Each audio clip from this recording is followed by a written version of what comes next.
அத்தியாயம் 9.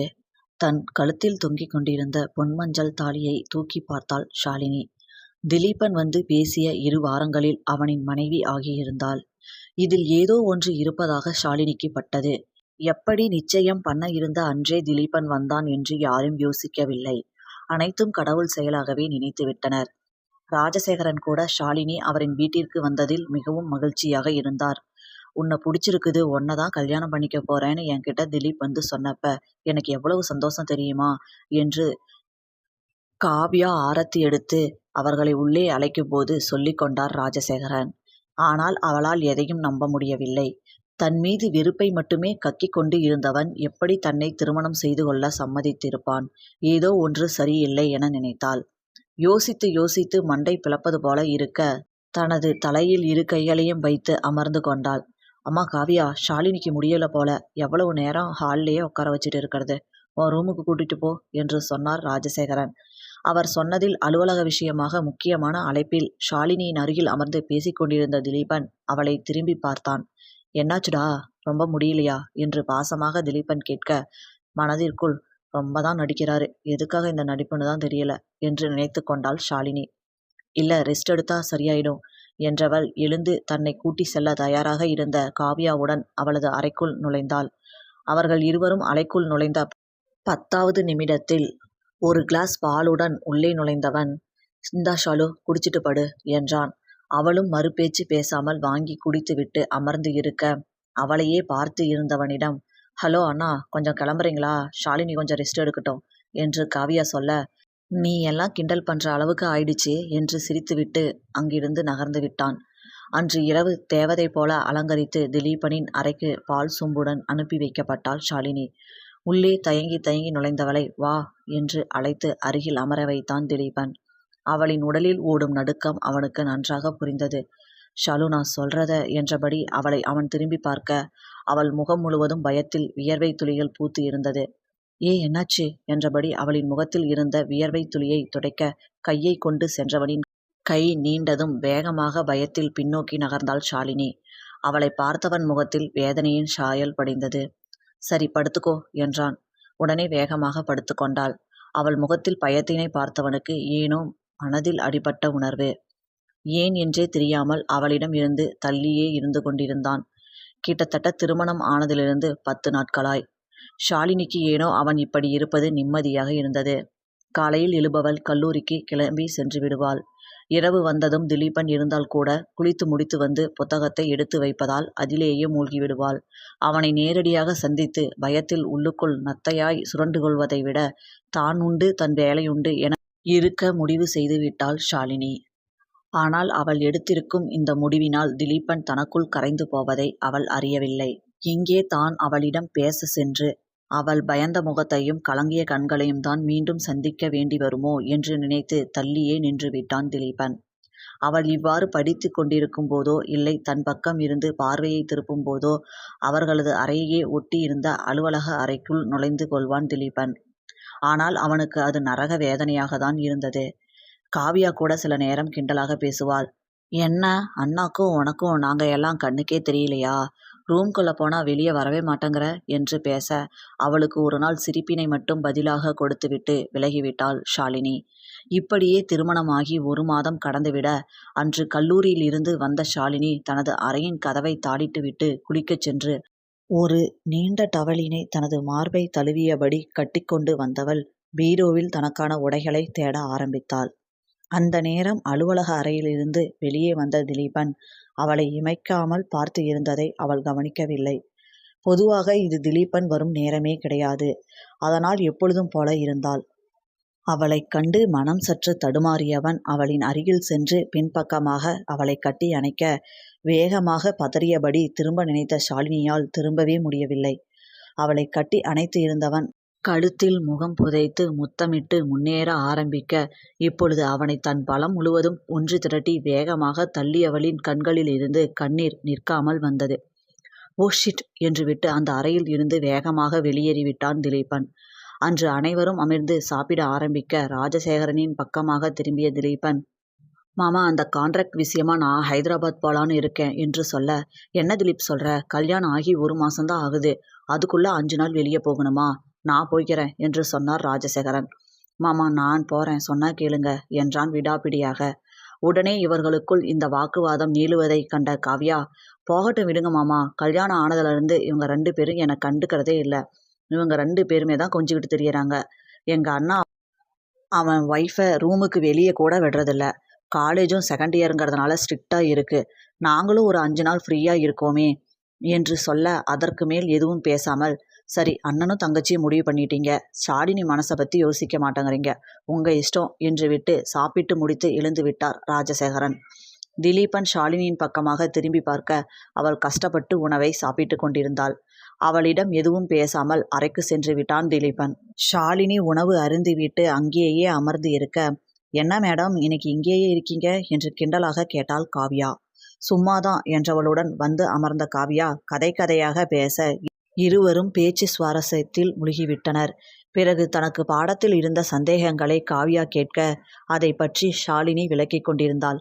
இப்படியே வெகுநேரம் ஹாலிலேயே அவர்களுக்கு சென்று விட்டது. லேட் ஆயிடுச்சு, இப்படி தான் நடு வீட்டில் லைட்டு போட்டுட்டு பேசிகிட்டு இருப்பீங்களா என்று அப்பொழுதுதான் பார்ட்டி கிளப் என்று சுத்திவிட்டு வந்த வேதவள்ளி கத்த, இருவரும் அவரவர் அறைக்கு சென்று விட்டனர். அவருக்கு இப்படி ஏதாவது நேரம் கிடைக்கும் பொழுது கத்திக்கொண்டால்தான் உண்டு. இப்பொழுது எல்லாம் யாரும் அவரிடம் சரியாக பேசுவது இல்லை. ஏன் திலீபனின் திருமணத்திற்கு கூட அழைக்காமல் விட்டது அவருக்கு அதிர்ச்சியாக இருந்தது. அழைத்து இருந்தாலும் சென்று இருக்க மாட்டார்தான். ஆனால் அவர்களே ஒதுக்கியது போல ஒரு கோபம் அவருக்கு. அவர் இனி திருந்தப் போவதில்லை என அனைவரும் அவரவர் வேலைகளை பார்க்க ஆரம்பித்து விட்டனர், ராஜசேகரன் உட்பட. ஷாலினி மணியை பார்க்க அது 11 என காட்டியது. காலையில் திலீபன் நேரமாக கிளம்ப வேண்டும் என்பதால் உறங்கி இருப்பான் என நினைத்து கொண்டே சென்றாள். தினமும் அவன் உறங்கியதும் தான் அவள் அவன் அருகில் சென்று படுப்பாள். முதலில் கீழே படுத்து கொள்ளலாமா என நினைத்தவளுக்கு முதல் நாளிலிருந்து திலீபன் எதுவும் சொல்லி இருக்காததால் நாமாக எந்த ஒரு காட்சியும் உருவாக்க வேண்டாம் என்று விட்டுவிட்டாள். ஆனால் அவளுக்கு தெரியவில்லை, அவள் நெற்றியில் முத்தமிட்டு விட்டு மட்டுமே திலீபன் உறங்குவான் என்பது. இன்றும் அவ்வாறே திலீபன் கண்களை மூடி படுத்து இருக்க, அவனது அருகில் படுத்து இருந்த ஷாலினிக்கு வெகு நேரம் உறக்கம் வரவில்லை. திலீபனின் இன்றைய நடவடிக்கை ஏனோ அவள் மனதை பயமுறுத்தியது. இவ்வளவு நாள் இல்லாத பயமும் சேர்ந்து கொண்டது. தூக்கம் வராமல் புரண்டு படுத்துவிட்டு ஒரு கட்டத்தில் உறங்க ஆரம்பித்தாள். அவள் உறங்கியதும் அவளின் நெற்றியில் முத்தமிட்டவன், எப்ப தாண்டி என புரிஞ்சுக்குவ என்று கேட்டுவிட்டு அவளை லேசாக அணைத்தபடி ஏக்க பெருமூச்சுடன் தூங்க ஆரம்பித்தான். அடுத்த நாள் ஷாலினி கல்லூரிக்கு கிளம்பி கொண்டிருக்கையில் தயாராகி முடித்திருந்தவன் ஷாலினி என்று அழைக்க, எதுக்கு கூப்பிடுறாங்க என்று நினைத்தபடியே கண்களை அகல விரித்தாள் ஷாலினி. அவள் கண்களில் மொத்தமாக விழிந்து விட்ட உணர்வு அவனுக்குள். அவளை மெல்ல நெருங்கியவன் ப்ளீஸ் என்றபடி அவளை இறுக்கி அணைத்து இருந்திருந்தான். ஏனோ தெரியவில்லை, இப்பொழுது அவன் அணைப்பிலிருந்து அவளுக்கு விலக தோன்றவில்லை. அப்படியே ஷாலினி நின்று இருக்க, தேங்க்ஸ் என்றவன் அவள் நெற்றியில் முத்தமிட்டு விட்டு போயிட்டு வரேன் என்று சொல்ல, தன்னையும் மீறி சரி என்பது போல் தலையாட்டினாள் ஷாலினி. அவள் தலையாட்டியதே போதும் என்பது போல முகம் முழுவதும் புன்னகையை பூசிக்கொண்டவன் மகிழ்ச்சியுடன் சென்றான். திலீபன் கிளம்பிய 2 நாட்கள் அமைதியாக சென்றது ஷாலினிக்கு. இருந்தாலும் அவனின் அந்த அன்பான முத்தமும் பாசமான அணைப்பும் அவ்வப்போது அவளை வந்து இம்சித்தது. திலீபன் நல்லவனாக இருக்கக்கூடாதா என்று சில நேரங்களில் மனதில் ஏக்கம் எழ, தன்னை நினைத்தே அவளுக்கு ஆச்சரியமாக இருந்தது. திலீபன் இங்கிருந்து கிளம்பிய 3வது நாள் கல்லூரியில் இருந்து வந்ததும் ஒரு டிசைன் செய்வதற்காக அவர்களின் இளங்கலை 3ஆம் வருட குறிப்பு ஒன்று தேவைப்பட சாப்பிட்டு கொண்டிருந்த காவ்யாவின் முன் வந்து நின்றாள் ஷாலினி. மாடல் டிசைன் ப்ரிப்பரேஷனுக்கு ஒரு டிசைன் பண்ணோம்ல, அந்த நோட்ஸ் எனக்கு வேணும், கிடைக்குமா என்று ஷாலினி கேட்க, ஆனாலும் நீ இவ்வளவு படிப்ஸா இருக்கக்கூடாது, நானும் உன் கிளாஸ் தான், எவ்வளவு ஜாலியா இருக்கேன், நீ தான் அது வேணும் இது வேணும், அந்த டிசைன் பண்ணுறேன் இந்த டிசைன் பண்ணுறேன் அப்படின்னு ரொம்ப ஹார்ட் ஒர்க் பண்ணுற என்று சொல்ல, எனக்கு அந்த ப்ரிப்பரேஷன் வேணும் காவ்யா, இம்பார்ட்டன்ட், இப்போ கிடைக்குமா கிடைக்காதா என்று மறுபடியும் கேட்டாள் ஷாலினி. அம்மா தாயே கோவிச்சிக்காத, கிடைக்கும், என்னோட ரூமில் செல்ஃப் இருக்குல்ல, 2nd ரோ ஃபுல்லாக நம்ம பிஎஸ்சி படித்த புக்ஸ் தான் இருக்கும், அதில் தேடி எடுத்துக்கோ என்று காவ்யா சொல்ல, எவ்வளவு பொறுப்பாக பதில் சொல்கிறா என்று அவளை மனதிற்குள் திட்டிக் கொண்டவள் அவளின் அறையை நோக்கி நடந்தாள். காவ்யா சொன்னது போல 2வது அலமாரி முழுவதும் புத்தகமாக இருந்தது. ஆனால் எல்லாவற்றையும் கலந்து எந்த புத்தகம் எங்கே இருக்கிறது என்று தெரியாத அளவிற்கு இளங்கலை 3 வருட புத்தகங்களையும் ஒன்றாக சேர்த்து வைத்திருந்தாள். இவளுக்கு பொறுப்பே இல்லை என்று ஒவ்வொன்றாக எடுத்து ஆராய ஆரம்பித்தவள் தேடிக்கொண்டே வரும்போது அவள் கண்களில் அந்த லேட்டஸ்ட் ப்ரிப்பரேஷன் டிசைன் சம்பந்தப்பட்ட புத்தகம் பட்டது. அப்பாடா என்று அதை எடுக்கும்போது 4-5 புத்தகங்கள் ஒன்றாக கீழே விழுந்தன. அந்த புத்தகங்களை குனிந்து எடுக்கும்போது அதிலிருந்து விழுந்த புகைப்படத்தை பார்த்து அதிர்ந்து விட்டாள் ஷாலினி. அதை கையில் எடுத்து பார்த்தவளுக்கு தன் கண்ணையே நம்ப முடியவில்லை. அதில் ஹரிதான் அழகாக போஸ் கொடுத்து கொண்டு சிரித்து கொண்டிருந்தான். ஷாலினி அந்த புகைப்படத்தையே உற்று பார்த்து கொண்டிருக்க, இன்னும் எவ்வளவு நேரம்தான் தேடுவ, கிடைச்சிச்சா இல்லையா என்றபடி அங்கு வந்தவள் ஷாலினியின் கையில் இருந்த புகைப்படத்தை பார்த்து அதிர்ந்து நின்றாள். அவளை திரும்பி பார்த்த ஷாலினி, காவ்யா, இது யாரு என்றாள் கோபமாக. ஷாலினிக்கு கோபம் வர காரணம், அன்று திலீபன் கெஸ்ட் ஹவுஸில் ஹரியை அடித்ததற்கும் காவ்யாவிற்கும் ஏதாவது சம்பந்தம் இருக்குமோ என நினைத்துதான். இல்லையெனில் இவளிடம் எதற்கு ஹரியின் புகைப்படம்? ஆனால் அவளின் கோபத்தில் கண்கள் கலங்கி நின்றாள் காவ்யா. காவ்யா, இப்ப எதுக்கு அலற? எனக்கு இவனை நல்லா தெரியும், உண்மையை சொல்லு என்றாள் ஷாலினி. ஷாலினி, ப்ளீஸ், நான் வேணும்னே எதுவுமே செய்யலை, என் மேலே கோவப்படாத என்றவள் ஷாலினியிடம் எதையும் மறைக்க விரும்பவில்லை. அன்று நடந்த அனைத்தையும் அவளிடம் கூறிவிட்டு தேம்பி தேம்பி அழ ஆரம்பித்தாள். எவ்வளவு பெரிய இக்கட்டிலிருந்து தப்பி வந்திருக்கிறாள் என்று நினைத்த ஷாலினி முடிந்த விஷயத்திற்காக அவள் மனதை கஷ்டப்படுத்த விரும்பவில்லை. நான் உன்னை எப்பவும் தப்பா நினைக்க மாட்டேன் என்று அன்புடன் அவள் கண்ணீரை துடைத்துவிட்டவளை அணைத்து கொண்டாள் காவ்யா. அவளின் அறையில் இருந்து தன் அறைக்கு வந்த ஷாலினிக்கு கண்ணீர் நிற்காமல் வந்தது. இப்பொழுது புரிந்தது திலீபன் தன்னை திருமணம் செய்த காரணம். எங்கே என் மூலமாக காவ்யா செய்த தவறு யாருக்காவது தெரிந்து விடுமோ என்று நினைத்தே தன்னை திருமணம் செய்து இருக்கிறான். சிறிய வயதில் இருந்து திலீபனுடன் பழகவில்லை என்றாலும் அவனை பார்த்து வளர்ந்திருக்கிறாள். காவ்யாவிற்காக எந்த எல்லைக்கும் செல்ல துணிபவன் அவன். தனது படுக்கையில் விழுந்து அழுது கரைந்தாள். இவனுக்கு எப்படி காவ்யாவோ அப்படித்தானே பரத்துக்கு நானோ என்று நினைத்தவளுக்கு பரத்துடன் நட்பாக பழகிக்கொண்டு இப்படி செய்திருப்பது அவளின் மனதை மிகவும் புண்படுத்தியது. கிட்டத்தட்ட 1 மணி நேரம் அழுது கொண்டே இருந்தாள். அப்பொழுது அவளின் அறைக்கதவு தட்டப்பட முகத்தை துடைத்து கொண்டு எழுந்து வந்து கதவை திறந்தாள் ஷாலினி. அங்கே ராஜசேகரன் தான் நின்று இருந்தார். அவளின் முகைப்பாட்டத்தை பார்த்து, என்னாச்சுமா என்று அவர் கேட்க, என்ன சொல்வது என்று தெரியாமல் முழித்தவள், வீட்டு ஞாபகம் அங்கிள் என்று மட்டும் சொன்னாள். இதுக்கு ஏன் இப்படி ஃபீல் பண்ணிக்கிட்டு இருக்க? நாளைக்கே வீட்டுக்கு போயிட்டு வா என்று அன்புடன் சொன்னவருக்கு அவள் வெளியே சொல்லாமல் திலீபனின் நினைவால் வாடுகிறாளோ என்ற எண்ணம் தோன்றாமல் இல்லை.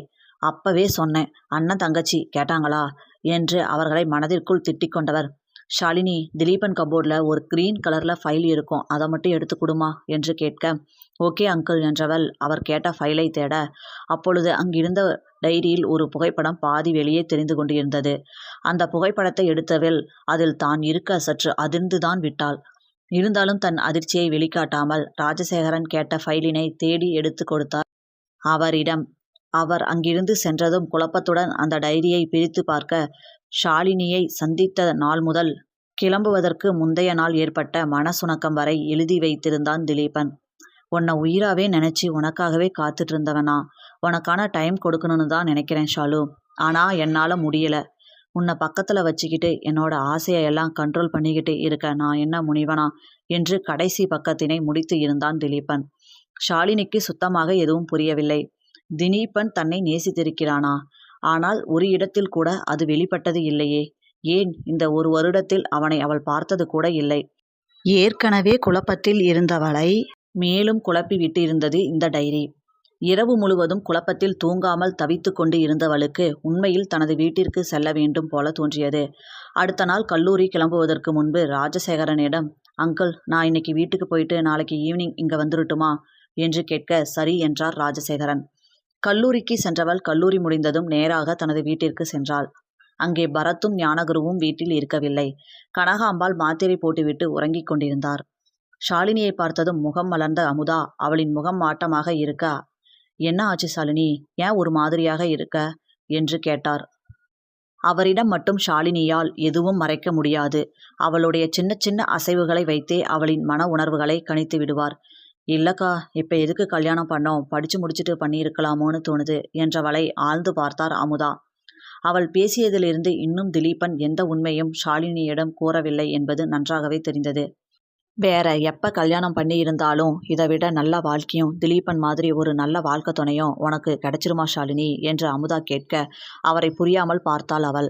இதற்கு மேலும் மறைத்து வைத்தால் ஷாலினியின் வாழ்வில் குழப்பம் ஏற்பட வாய்ப்பு உள்ளது என நினைத்தவர் அனைத்தையும் அவளிடம் கூறி முடித்தார். அவர் கூறி முடித்ததும் கண்களில் கண்ணீர் வழிய அவரை நிமிர்ந்து பார்த்த ஷாலினி, அக்கா நான் கிளம்புறேன் என்று விட்டு நிற்காமல் ஓடிவிட்டாள். ஷாலினி ஷாலினி என்று அமுதா அழைத்தது காற்றில்தான் கரைந்து சென்றது. ஷாலினி வேகமாக வீட்டிற்குள் நுழைய, ஏம்மா இன்னைக்கு உங்க வீட்டுக்கு போகல என்று ராஜசேகரன் கேட்டார். இல்ல அங்கிள், மறுபடியும் போய்க்கிறேன் என்று ஒரு நொடி நின்று பதில் சொன்னவள் தன் அறைக்கு ஓடிவிட்டாள். அங்கு வந்து திலீபனுடைய டைரியை எடுத்தவள் திரும்ப திரும்ப படித்தாள். எவ்வளவு தூரம் காதலிக்கப்பட்டிருக்கிறாள் என்று பார்க்க பார்க்க தெவிட்டவில்லை அவளுக்கு. காதலிக்கப்படுவதும் சுகந்தான் என்று இப்போது புரிந்தது.